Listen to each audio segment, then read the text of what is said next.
Welcome, everyone, and we're really pleased to have you join us today for this special forum live session.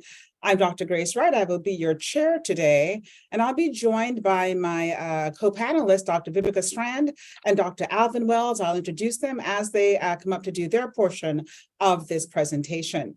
So just a few housekeeping rules. You will be on mute for the duration of the meeting. Any questions that you have for the speakers can be submitted at any time through the Q&A function. We'll be monitoring those and responding either live or written to them. And if you have any questions or other technical difficulties, please use the chat box for those. All questions and answers will go through the Q&A section. So we'll start off today, following my introduction. Dr. Strand will deliver her talk on prevalence and mechanism of pain and rheumatoid arthritis, followed by Dr. Wells, who will speak about clinical strategies for the management of pain in rheumatoid arthritis. And then we'll have a discussion, answer any questions that are available, and then close and summarize. So with that, it's my pleasure to welcome Dr. Strand. She's an adjunct clinical professor in the Division of Immunology and Rheumatology at the Stanford University School of Medicine in Palo Alto. She's authored over 450 publications and possesses more than 40 years' experience in clinical immunology. Dr. Strand also served as a founding member of the Executive Committee of Outcomes in Rheumatology, or OMERACT as we know it, at consensus conferences, and is a member of Correvitas, the Board of Directors and Medical and Scientific Committee of the Northern California chapter of the Arthritis Foundation. So with that, I welcome my friend and colleague, Dr. Strand. Thank you, Dr. Wright. So I'm going to be speaking about the prevalence and mechanisms of pain in rheumatoid arthritis.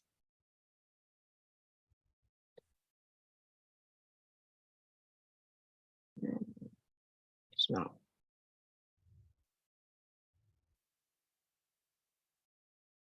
I'm not sure, but it's not moving.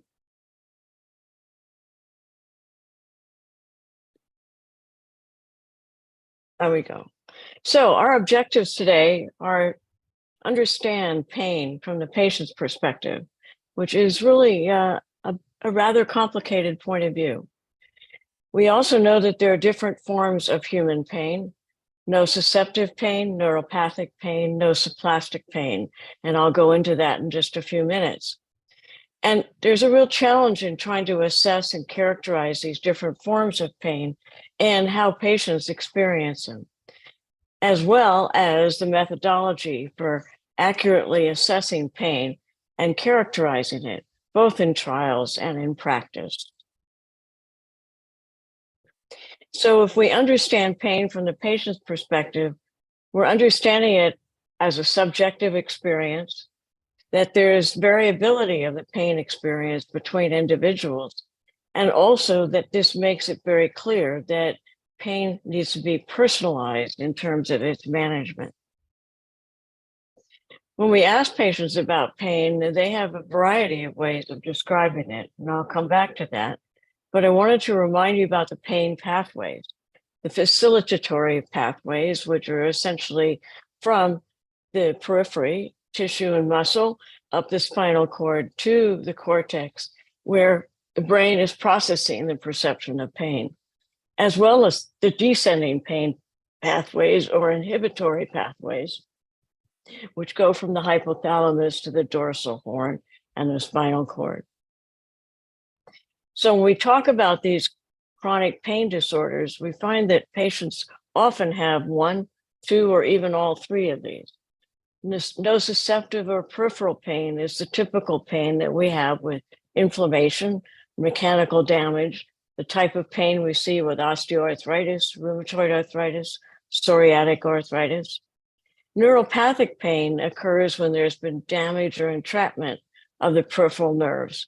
And the classic examples, of course, are diabetic neuropathy and postherpetic neuralgia. Nociplastic or central pain really means a central disturbance in pain processing. And we think of a variety of different conditions: fibromyalgia, irritable bowel syndrome, headache, idiopathic low back pain, TMJ disorder, and chronic pelvic pain. So if we talk about the definitions of pain types according to the International Association for the Study of Pain.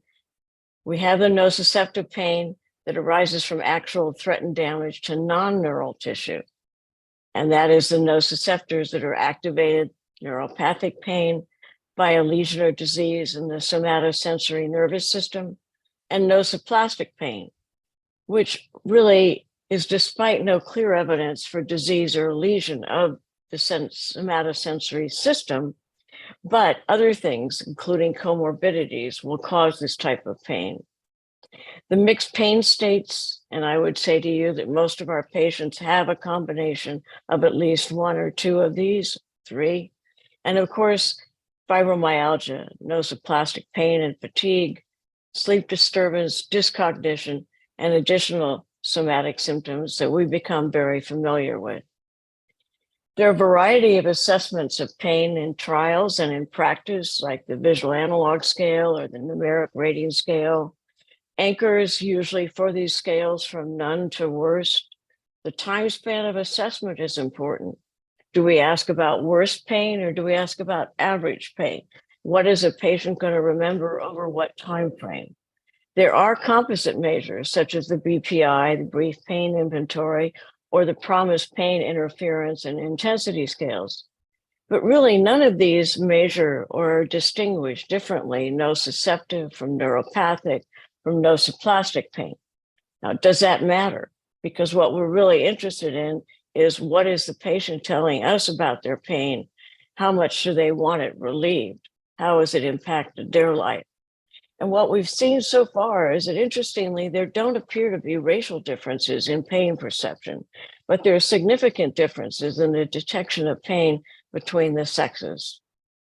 We look at the mechanisms of persistent pain conditions, you can see how complicated it is. It includes, of course, high psychologic distress and high states of pain amplification, environmental contributions, and you can see a variety of different aspects of this contribute to the pain. We look at fibromyalgia as a comorbid condition in our rheumatic diseases. We can see that they've been reported as frequently as 10 or 65% in lupus, 20% or so in RA, but also in Sjogren's, osteoarthritis, spondylitis, psoriatic arthritis. It really tends to vary according to the patient population and, of course, the individual patients. The impact of fibromyalgia on disease activity is strong. In other words, if you ask patients about their disease activity and you ask them to fill out a patient global and physical function and so on, if they have fibromyalgia along with their rheumatoid arthritis, their DAS28, SDI, CDI, and HAQ scores are all going to be higher. And this is particularly true in terms of patient global assessment, which is impacted considerably by pain. But interestingly, we'll also see that MD global assessments are often higher also in patients who have concomitant fibromyalgia. There's a variety of measures to assess fibromyalgia or the presence of central sensitization. The 1990 fibromyalgia criteria, the chronic widespread pain index, and the symptom severity scale. The pain detect questionnaire, which is quite popular. There's the first questionnaire. There's a central sensitization index. There's quantitative sensory testing, and there's fMRI or neuroimaging. Interestingly enough, if you look at this, the fibromyalgia rapid screening test, the first, is a simple and straightforward questionnaire. The central sensitization inventory is a little bit more involved. And then finally, there's the pain detect questionnaire, which is quite popular in use for detecting fibromyalgia. The unmet needs in rheumatoid arthritis are definitely linked, and fatigue plays a very large portion of this. So does poor sleep. And you can see that pain, fatigue, depression, mood disturbance are prominent in RA. The patient perspective on the daily burden of disease is also really all day long. It isn't just morning stiffness and pain, but during the day, work impairment, social functioning, et cetera. At night, it's sleep disturbance, sexual dissatisfaction, pain, and thus health-related quality of life is impacted throughout the day with rheumatoid arthritis. And understanding patients' needs is important. Asking patients to define a good day survey actually showed that 58 and 57% of patients defined a good day as free of fatigue and having a day free of pain. And if we look at the JAK inhibitors and use tofacitinib as an example, this is the SOLO study, an improvement in patient global assessment of disease activity and pain visual analog scores occurred within 3 days, really very dramatically different with tofacitinib versus the control. And this dramatic relief continued out to 6 months on this slide, but out to 24 months. And that's been one of the prominent points of the JAK inhibitors is their rapid onset of benefit and that effect on pain. So when we think about PROs in rheumatoid arthritis, we realize that RA broadly affects pain, physical function, health-related quality of life, fatigue, and that this has a lot to do with both disease activity and flares. It affects all domains of health-related quality of life, more than just the ones we expect, such as physical function and bodily pain, and even fatigue. And patient global assessment is most affected by pain, but also by physical function. And there appears to be a fair amount of discordance, often between patient and physician global assessments. Fatigue is prominent and a chronic symptom in RA. And we understand now that this class of JAK inhibitors are very effective in terms of their rapid onset of benefit. Measuring pain in trials is important, and OMERAC recommends measures of pain intensity and pain interference. As I said to you already, we know that pain most influences patient global. Most of the trials query only pain intensity. We do know that patients prefer a numeric rating scale to a visual analog scale, and that's also much easier with electronic reporting. But we do know too that patients report the pain intensity idiosyncratically. They look at more than pain intensity, they consider more than pain intensity, sensations, experience, impact. And so we know that they don't use the scale in a linear manner, as well as the fact that duration of pain is quite important. When does it become so persistent that I have to give up for the day, I can't do anymore? What are the trade-offs in terms of perceived benefit, risks of pain medications, or a treatment of the underlying rheumatoid arthritis?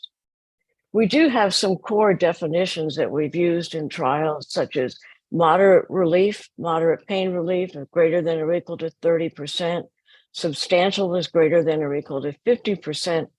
But what does that really mean? Because most patients want no pain. We also have the proportion of patients who succeed in having no worse than mild pain, which is suggested to be less than or equal to 30 on a 100 millimeter VAS scale. But again, I say to you, patients want no pain. We need to assess physical function, health-related quality of life, global assessment of disease activity, adverse events. And I'm not sure we really do know how to define clinically meaningful pain relief other than complete relief.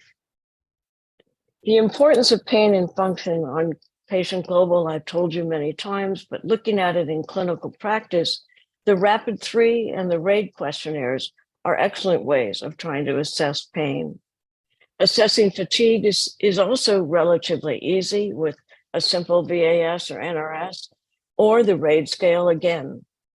And I think what's very, very important is that patients can complete these questionnaires rapidly in the waiting room, online prior to an in-clinic or virtual visit.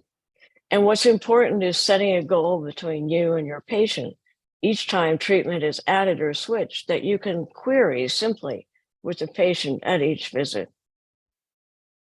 So we understand the origins of pain. Inflammatory arthritis leads to nociceptive pain. That can also lead to nociplastic and neuropathic pain. We have pain severity and interference as being important aspects of what pain causes, and don't forget the concomitant diseases. And when we look at the impact of pain, it's important. It's the intensity, the duration, the type of pain. How does it impact physical and social activities? How does it impact the role and identity? It's important to develop a common language when describing pain, clarifying what the anchors are for definitions. It's also important to understand that the way you query pain can affect the way a patient reports it.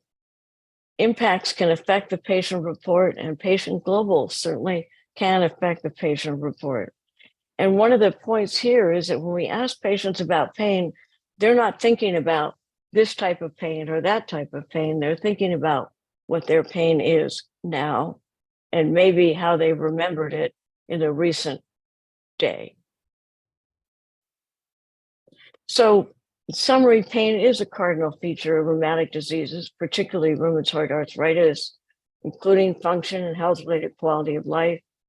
It's a very complex neurobiology, and we really are only beginning to work out a lot of it. Includes peripheral and central nociception. It's influenced by genetic and environmental and social and cultural factors. Chronic pain really can become a disease state unto itself. Concomitant nociplastic and fibromyalgia influence the assessment outcomes of rheumatic diseases, and particularly RA, and really need to be taken into account when you're deciding about disease treatment. And although pain is complex, and it probably does need complex instruments to capture the full dimensions, a standardized approach, such as asking about pain intensity and pain impact, may be the most feasible and desirable approach. Thank you. Thank you so much, Dr. Strand, for that really sort of insightful view as to, number one, what is pain, how do our patients experience it, and how do we think about the origins of pain? We're now going to hand over to Dr. Wells, but I want to remind you, if you have any questions, please submit them through the Q&A section below. Any technical issues, go to the chat box. We'll be sure to be in touch with you. So we're going to welcome to the stage now Dr. Alvin Wells, who has over 25 years of research experience focused on chronic inflammatory diseases, which include rheumatoid arthritis and psoriatic arthritis, amongst many others. He is a former associate medical director at Abbott Laboratories, where he played a central role in the launch of adalimumab. Dr. Wells has been the recipient of many prestigious awards and research grants, and this includes a 2003 Abbott President's Award, as well as a 2019 Outstanding Teacher Award from the Medical College of Wisconsin. He has also been a recipient of the prestigious Fogarty Biomedical Research Award from the National Institutes of Health. With that, I welcome again my friend and colleague, Dr. Alvin Wells. Thank you, Dr. Wright, and thanks all of our colleagues for joining us. You know, this is a really exciting topic as we think about pain. I'm like many of you on the line. I'm a busy physician, and we hate seeing chronic pain patients, but we want you to think about it a little differently, a different type of concept. Those patients who do have one of our inflammatory diseases, it could be ankylosing spondylitis, it could be psoriatic arthritis, and the day we focus on rheumatoid arthritis and they have concomitant pain. I love Dr. Strand's talk. She just gave you a highlight about, hey, what component does pain play and what are some of the different aspects of it? And I'll highlight some of the things, what we do clinically to kind of manage pain as well. Let's see here. I think if I click on this, I'm able to go to the next one. So these are objectives to describe the current guidelines and recommendations for pain. We're going to expand upon the impact of pain and the patient-reported outcomes. And then how can we look at this to clinically manage some pain in our patients with rheumatoid arthritis? Let's first talk about addressing pain in patients with rheumatoid arthritis. I love you, Laura, and they'll always have these overarching principles when we talk about treating people with rheumatoid arthritis. Shortly, they will be updating their guidelines or recommendations to treating people with rheumatoid arthritis. But already, I want you to look at here. Once you determine what the overarching principle is, having that relationship with the patient, you and she sit down and you talk about, hey, let's see what's going to be the goal for that patient. I can control the inflammation. I can get the CRP and set rate normal. I can actually inhibit structural damage. But now let me focus on what can I do for the pain. And right here, you see this middle box here, the patient's needs, preferences, and priorities need to be taken. That's caveat. And then their pain characteristics. Doctors trained to show you that my pain is not going to be the same as everybody else's pain, but they still can be treated. And at the end of the day, come down here, there are a lot of different ways we can talk about the pain. One of the first things I talk about is making sure we address the physical activities. We also talk about sleep intervention. I have my colleagues who don't like to give sleep medications, but unless you get some patients who have inflammatory arthritis, if they let them get a good night's sleep, guess what? Their pain might not be better. I might not be controlled their arthritis. And as we now know in the US, we have a problem with obesity. There are other things that talk about this.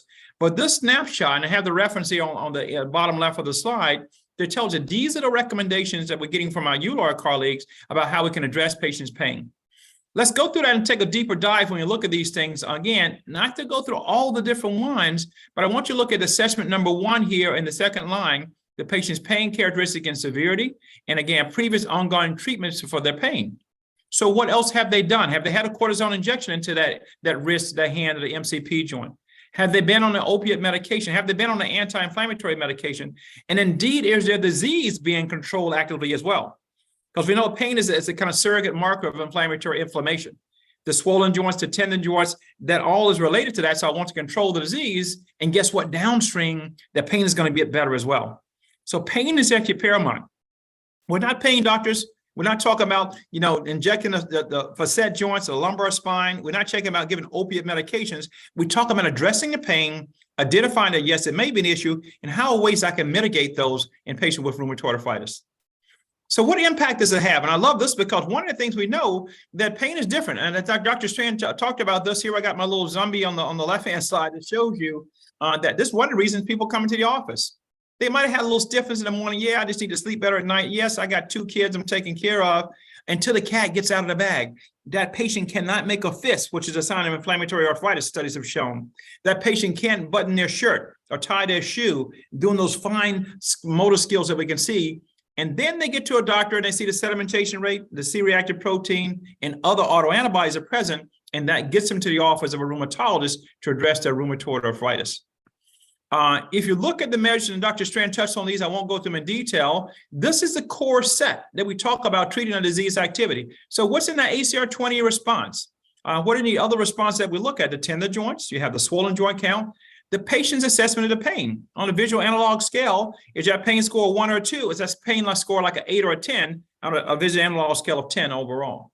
And does that pain and these other symptoms impact your disease activity? Are you able to do things can you not do things that you used to be able to do months ago? And then, of course, I assess those, their response, and of course, assess their acute phase reactions as well.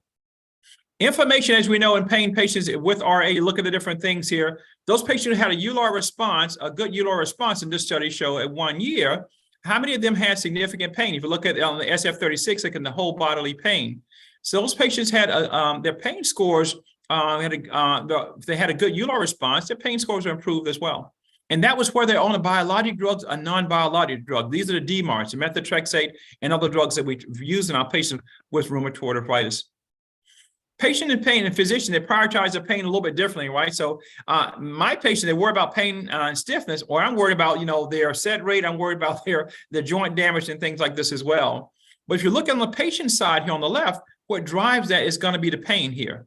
And less of that is driving my assessment. Yeah, you have the pain, but I'm not in your shoes. I'm empathetic, but I can't feel that pain. I don't see that tender. I can see the tender joints, swollen joints, but I don't feel the same type of thing. We bring this up because there's always a discordant in some of what our patients think and what they're saying to us. And why when I do their DASH score, I'm saying your tender joints is maybe like a 2. And you said, no, that tender joint's like a 5 or a 6 because there's other types of pain that you're related to that. And Dr. Strand highlighted, we need to be cognizant of the fact that some patients, as you know, can have an overlap with fibromyalgia. The factors associated with burden of pain, this is the patient's perspective as well. Think about this. Pain not only affects us during the day, but it affects us at night. That's the person might have the sleep disturbance. That's the person, like Dr. Strand alluded to, they can't have the normal sexual interactions or get satisfaction with that because of pain. I can't tell you how many colleagues are uncomfortable talking about that with their patients. If a physician can't talk about sexual dissatisfaction with their patients, who else can they talk to? Dr. Google, they get it on the internet? No, they want to talk to a physician to say, hey, I can do some impact on that. And if you don't feel comfortable treating it, refer them to the appropriate specialist to get them under control.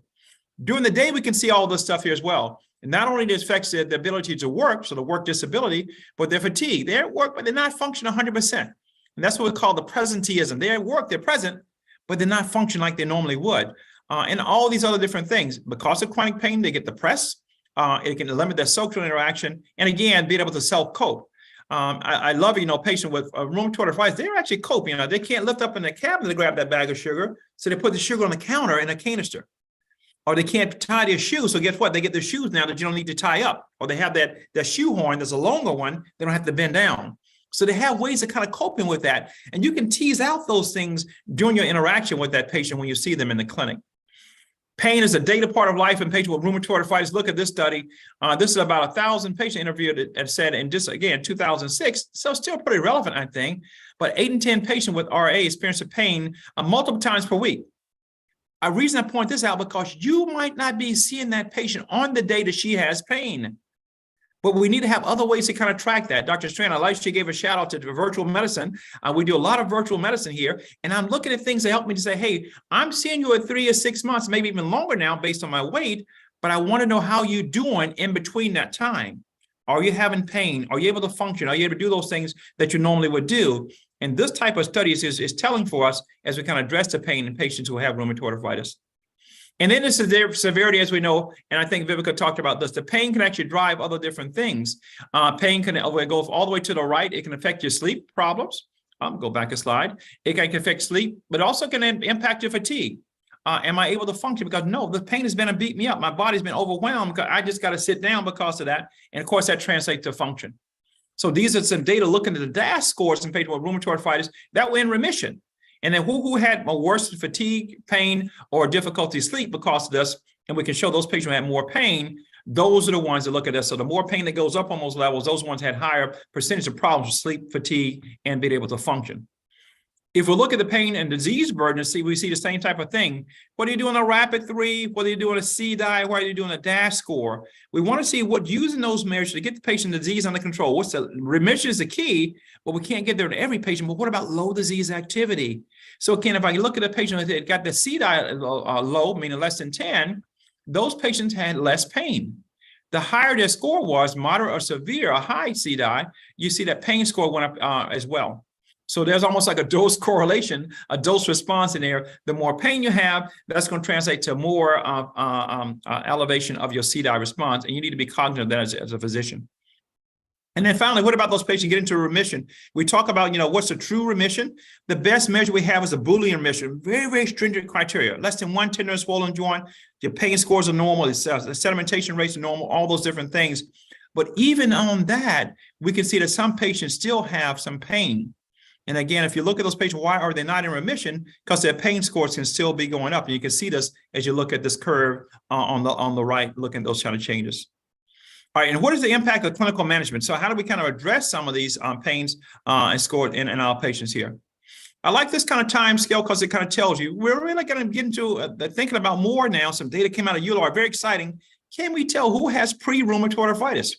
We're doing a better job doing an anti-CCP, but I got to have something to get them in the door. I got to have something to do the lab tests on them. So we talk about a family history. We know that genetics, it can do this as well. Smoking, Dr. Klarskog and his group has shown that very well. But also now we're learning about other comorbid diseases. We call them comorbidities, but other diseases, osteoarthritis, depression, etc. And then you add together with that other risk factors, and that can trigger in this early arthritis. This slide doesn't capture, talking about the anti-CCP, which can happen as early as 3 to 5 years before they get clinical signs of rheumatoid arthritis. They get the early rheumatoid arthritis, 1 to 2 tender and swollen joints. They still are functioning. The cat is not out of the bag yet. But as they progress from left to right here, the inflammatory markers go up. They get high titer rheumatoid factors, and they got established disease. And then they get to where they have structural damage, and the cat's already out of the bag. One thing to highlight is you go from left to right here, they still have pain from day one. Remember, I said that's what brings them into the office is the pain scores. You can look at this as well. So we talk about how do we do and address this. This I kind of thought was kind of interesting approach. This is published a few years ago. So if you look at RA with patient, right up top of the RA diagnosis, you say, hey, talk about what you drew for their pain. First thing we talk about with the DMARD, okay, and that's what the ACR guidelines talk about here is for somebody with rheumatoid arthritis, start them on a DMARD. Methotrexate, if there's no contraindication, we have other ones as well. Now we're saying that we want to use glucocorticoids, but only as a bridge. EULAR is saying, hey, we want to limit not only the dose, but also time of exposure.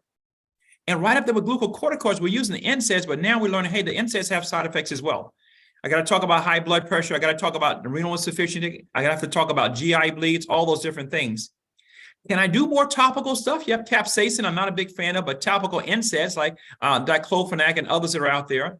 And in some cases, doing a weak opiate. I use something like a tramadol. I know my friends in Sweden, they don't like that, but tramadol can be used. I apologize, a light there, but tramadol can be used, but mainly at night. I say, hey, take one tablet at night to help you get a good night's sleep so that you can recover and function on the next day. And that's the thing that we talk about. Joint infiltration. So can I do a corticosteroid injection? I usually go every year to work with a group in Karolinska there, and I've never done so many joint injections. We don't do as many as I do with my colleagues in Sweden. They inject 4 or 5 joints at one setting. We do more steroids by mouth. That was my training when I did at Duke. But now I'm learning, hey, if I inject that MCP joint, that joint is less likely to flare down the road. So something to kind of think about. Now, my surgical colleagues are not that happy, right? They're not as busy doing these joint replacements anymore. I got x-rays of patients from years ago having all these joints, they're almost like Wolverine on X-Men, with their hands like all these little spurs coming out of there. But this kind of side, I tell you what's first line, second line, and third line. At the end of the day, this is why I like that we won't be replaced by artificial intelligence like our radiology colleagues for some procedures, our dermatology colleagues for some procedures, because this is where the art of being a rheumatologist comes in. Of all my different drugs, biologic drugs, DMARDs, biosimilars, what's going to be appropriate for that patient? And we take all those different things into account. But this gives you kind of one approach, and I like this, and that's why I highlight that article. I can't tell you, I had the question early this morning about a patient, okay, I've got this arthritis now, can I start some anti-inflammatory diet? The answer is yes, maybe. And there's some studies that came out here to show, and this is published a couple of years ago on a journal called Nutrients, that yes, if you go to a low carbohydrate diet, more like the Mediterranean, but high on proteins. So more eggs, more cheese, more sausage, and those kind of types of things, together with leafy green vegetables, more fruits and everything, 2 or 3 servings. You say, yes, that maybe to some people can show some impact on the inflammation and rheumatoid arthritis. There are a number of different trials that were highlighted here over the years. So yes, there's some data out there that can show, yes, maybe in some patients that anti-inflammatory diet can help out. Now, everybody always asks me, can I do cinnamon? Can I do curcumin? Can I do turmeric? All those different things. I say, yes, you can do those things. I still want you on my other drugs that Dr. Strand alluded to in the clinical trials to say, yes, these drugs are indeed better than placebo. So we got our DMARDs, we got glucocorticoids, we got biologic drugs. As part of that is going to be the diet. And I didn't put it here too about exercise, sleeping right, all those different things that we showed you with the EULAR criteria. Now, just to highlight all the different drugs that are approved here in the US, I told Dr. Wright, I need an hour if I go through all this stuff just to talk about the drugs themselves, to show you data. And that's not the purpose of the day. But if you look at, I put on here all the different drugs and when some of the older ones were approved. On the right, we got the biosimilars, and now they just came out here in the US, several of them on Monday of this week. So we've been flooded now with more and more of these drugs that are being approved. So again, which drug do you choose? It's going to be based on you and that patient, based on other comorbid diseases. Do they have TB? Do they have lung disease? Do they have a history of fungal infections? All these different things are taken into account. How quickly do you want to get a disease under control? Do I want the disease better in 1 month, or do I want to wait 6 months? All that's going to be up there. And at the end of the day, some places and some countries do put in costs in there to help treat these patients as well. We got to control the inflammation, because once you control the inflammation, you do indeed control the pain. So if you look at this slide here, look at the patient who had no or acceptable pain. They had unacceptable pain, the blue, and unacceptable pain despite inflammation control. So if you look at the blue lines here, for example, those patients who had unacceptable pain with inflammation, those numbers are higher. If you have pain despite inflammation control, those numbers, you see, you can't even see the orange bars on here as well. So the take-home message here: tender joints and swollen joints are bad. That translates into pain. Once I control the inflammation, I can control the pain. How to control the inflammation? That's going to be the other few slides I just showed you, which are the biologic drugs, which are these other things that we put them on. And again, don't forget your local corticosteroid injections on your patients here as well. At the end of the day, it has to be a partnership. Again, look at the severity of the pain. It can measure, it varies through the different measures you looked at. I do a lot of virtual visits, and in my virtual visits, I do a rapid 3.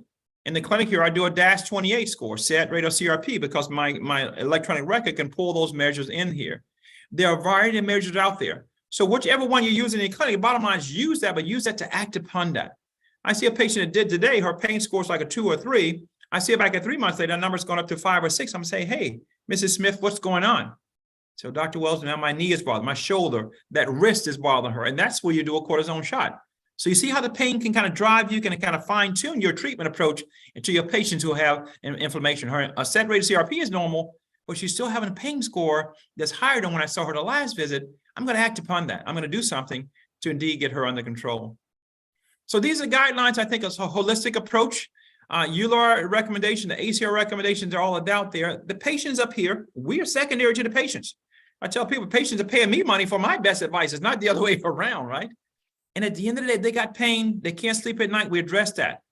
But it can't not just be a drug by itself. It's going to be the exercise, it's going to be sleeping well at night, it's going to be weight control, all of those different things to get that patient under control. And again, the nice thing about the art of being rheumatology, of those 18 different drugs I showed you on that slide, which one do I approve in an appropriate patient, and how to even combine these different drugs going down the road. It's really exciting to see the data begin to change and come out of EULAR to say, hey, now maybe that we used to think one biologic by itself was bad, but now we got different biologic or different targeted synthetic DMARDs. Can I combine those? Can I hit multiple targets to not only get the inflammation in control, but to really address the pain? And that's what's exciting to kind of be for a rheumatologist. So because it should be a priority, the ACR is kind of set up with these guidelines that we need to adjust that. Effective pain management and symptom management is an ethical obligation that we all have. Not only me as a physician, but also my organization, universities, wherever you work for, that should be on there. Effective pain is still an area of unmet need, and it's hope that future therapies will get us there, both by controlling the inflammation and secondarily by indeed controlling the pain. Let me stop there, Dr. Wright, turn it back over to you and open up some time for some questions. Thank you so much, Alvin. And I'm going to invite Dr. Strand to join us. Just some really key things that were mentioned by both of you that I want to kind of hone in on. One is that we have to personalize our understanding of the things that drive pain in the person who is in front of me. And then I have to think of all of the other areas that sort of define that person. So one area that I would love to have your comment on is the culture of the person in the room. There are various cultures, whether it's, ethnic, religion, all of those many different ways in which we define culture that impact a person's perception of pain, what is acceptable for pain, or how they deal with pain. So I'll start off with you. When we're measuring pain, how much interference do we see, or modulation, should I say, do we see of pain based on that person's background culture? Well, I think the short answer is a lot. It really depends. Some cultures are much more, shall we say, allowing that patients can complain, that patients feel that they can talk to their family, even their friends, their support groups about pain. A lot of other cultures and religions too will say, no, you need to deny this. This is just between you and yourself, and don't put it out there for others to perceive. And you don't want to be known for your pain. Well, that's kind of hard, because when you're having pain, it depending on severity and its impact at that given time, is pretty hard to ignore. Mm-hmm. And I think a lot of patients who try to live with it are also, in some sense, trying to deny it. And that isn't helping at all. So I think that one of the points is, whether it's cultural background, or it's a social situation, or it's even the family or caregivers, all of that is kind of important in assessing impact of pain and allowing it to be shared. Yeah, and I think it becomes particularly poignant when there is a discordance between my culture as a physician and my patient's culture, wherever we both come from. So, Alvin, how do you approach that? Because, the way we hear and receive will impact all of the things that you both outlined so nicely. Yes, it's really, really true. And you hit it, the nail on the head, Grace, when you said that about the culture. And because one of the things we learned, particularly now in the U.S., as a history about how certain patients of certain races were treated. So if you go back to some of the old OBGYN data where how the speculum was designed, it was actually done on these slaves without any anesthesia, cesarean sections, and all those different things that were done on those patients because they thought they didn't have pain. The sad part that some of that's trickled over into our education, to our medical schools. I just did a study when we talk about osteoarthritis where a patient not prescribed pain medicines as much, or how they did some interviewed residents in West Virginia said, I thought that, Black people's skin was thicker than other patients. I say they would have felt histology, right? So what I tell people, you got to be on the patient's level. So I'm at eye level with my patients. And I say, hey, what is your pain? What's your addressing this thing as well? I'll give you a good example. I saw a Muslim lady this morning, 30 years old with 5 kids. She came into me because of pain. Clearly, she has nothing inflammatory. I think she's dealing with a lot of stuff that's going on at home, not having that support, having a social structure. I'm still ruling out arthritis, but I have to address all those different things. I might not be the expert in the room. I'm going to refer her to therapy, physical therapy, psychologists, and all those different things. So addressing that, and I tell people, being on the eye level with that patient to kind of understand that, being being empathetic, and then say, hey, if I can't treat that, let's get you to the right person who can. No, so very well said. And it brings me back to one of my pet peeves in that we have to be careful that we do not lose the greatest source of data, which is the conversation, the story, because we're just sort of stuck in structured data fields, which don't have all of the nuance that a discussion about 5 kids at home and having no social support can garner, that allows me to broaden my differential. My one of my favorite phrases in teaching, whether it was medical students, residents, or fellows, was, don't prune your diagnostic tree too early. You'll never find it, right? Because once we have stopped hearing that person, everything else is now completely irrelevant. We're going to miss that altogether. So really nice to sort of bring that up, some of that misconceptions and misperceptions that have really sort of still permeating and saturating how we think about different people across the spectrum. Vivica, you had a comment? I was agreeing with you.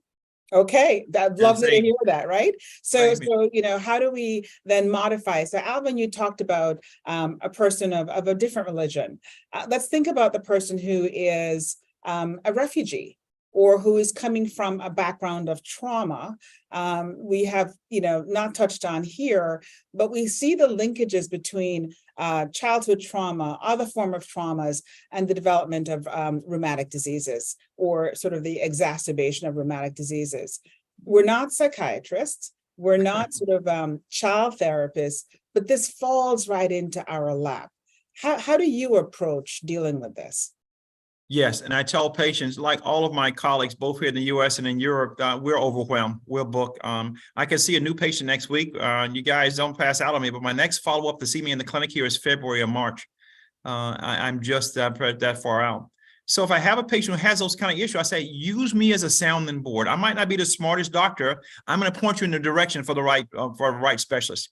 So if a lady's having issues with the libido, having pain with intercourse, we address that. Somebody's having difficulty sleeping at night, some anxiety, all those things, we send them in the right direction. And now the nice thing, being in this virtual space, they can connect with a psychologist tomorrow. They can connect with anybody around the world. I do consults in other countries and those kind of things. Like, even if I might not have a license in that state or that country, I can make some recommendations. I can make some suggestions that allow them to follow. I'm still going to talk about sleep. I'm going to talk about sleep hygiene. I'm still going to talk about natural nutraceuticals, melatonin, and things like that. But at the end of the day, if I appreciate that something is really making their disease worse, like the rheumatoid arthritis, their anxiety, their depression, their fatigue, I'm going to refer them to another specialist who can help me out. And that's the thing that we do all the time. Yeah, we've seen that as part of this workforce issue that we're all experiencing, no matter which country or piece of land we sit on. We're all experiencing that. One of the data points that is still sort of very pervasive is that when we look at the difference between patients assigned to female physicians versus male physicians, that the more complex ones tend to be sort of shunted either by intent or just the cosmos towards that female provider, potentially leading to more burnout, sort of greater caseloads. how do you sort of manage that in your sphere? I know that I'm doing the math here, Alvin. That's a 9-month wait. And I'm hearing about in the face of retirements and shortages, that for many physicians, their waiting list is 900. I was just in an office not too long ago, and this is where we are.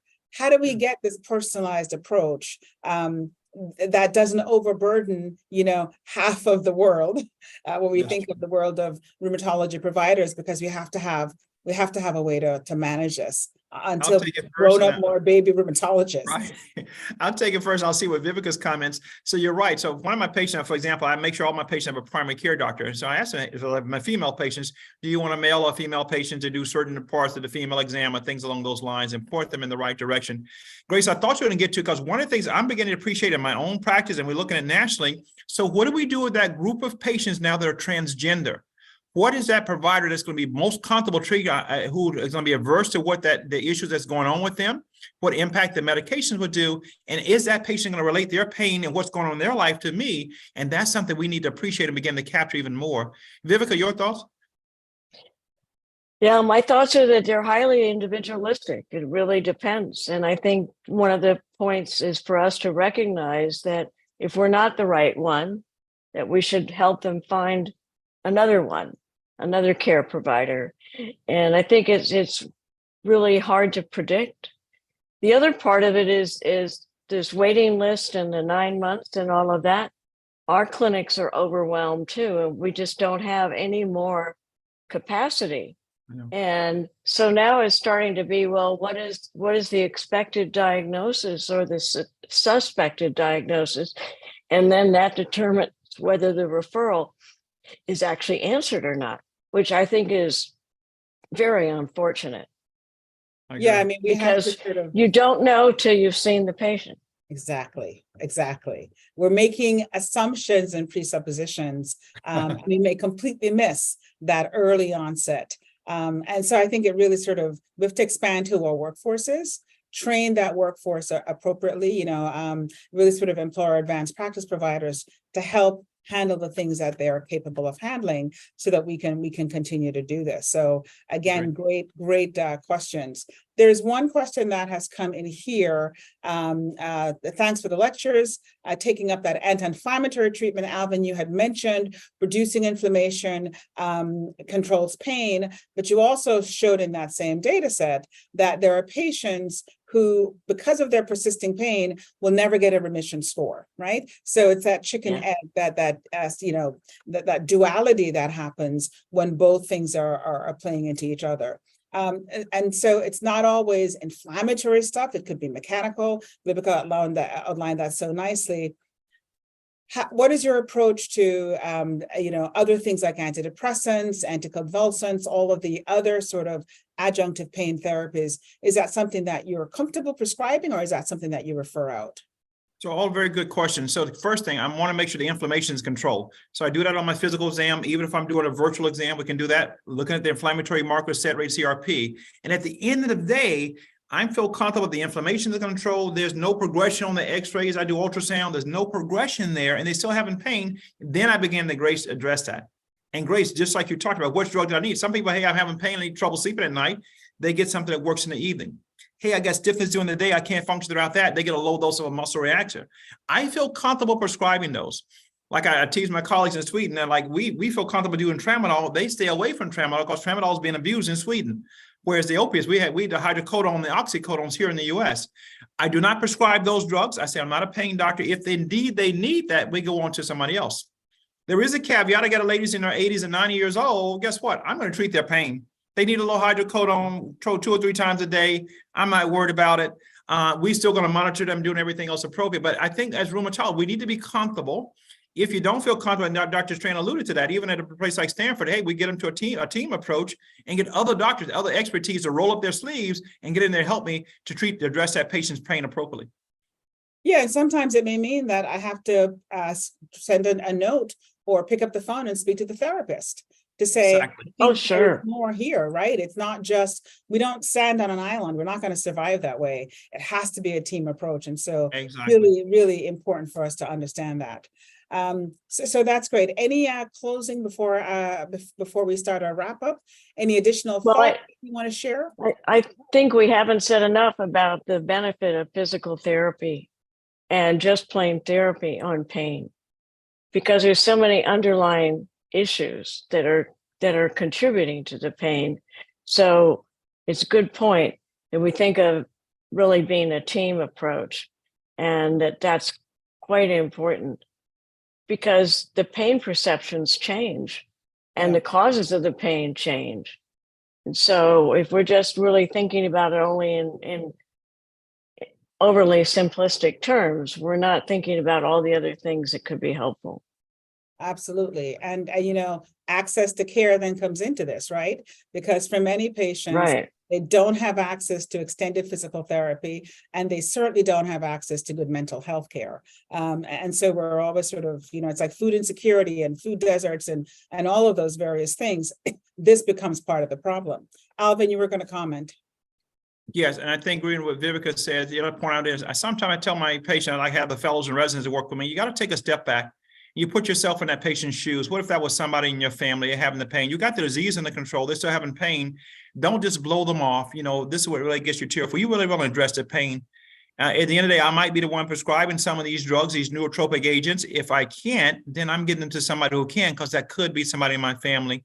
And then when we indeed do that, in addressing their pain and treating inflammation, that all patients will get the same kind of treatment. And I think as a rheumatologist and as other patients who treat inflammatory diseases, this is where we really need to be. Yeah, I know. I'm just thinking of a conversation I had this morning with a patient whose family member was told, it's your anxiety. And so, we don't do that. Right. Because, really is a way of saying, I don't know what's going on. I don't want to manage it. And so I'm just going to flip it back on you and make you the victim. And, that's just something we have to not do, period. Even if you can't manage it, don't make them feel that they're that they're a fraud, that they're an imposter for having these particular symptoms. So thanks for emphasizing that, Vivica.